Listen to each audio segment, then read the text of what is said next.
जाऊयात पंढरपूरला। विठ्ठल रुक्मिणीच्या विवाह सोहळ्याच्या निमित्तानं तपशील समोर येतोय। येत्या वसंत पंचमीला हा सोहळा दिमाखदार पद्धतीनं पंढरपूरला होणार आहे। यासाठीची तयारी मंदिर प्रशासनाकडून अंतिम टप्प्यात पोहोचलेली आहे।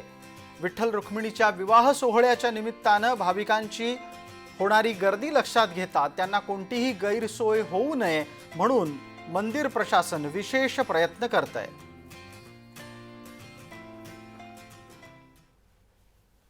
विवाह सोहळ्याचा मुख्य दिवस 2 फेब्रुवारी 2025 वसंत पंचमी हा असून त्या दिवशी सकाळी नित्यपूजा, सकाळचा महानैवेद्य पूजा आणि त्यानंतर शोभायात्रा पूजा अशा 3 वेळेस 3 पोशाख परिधान करण्यात येणार आहेत।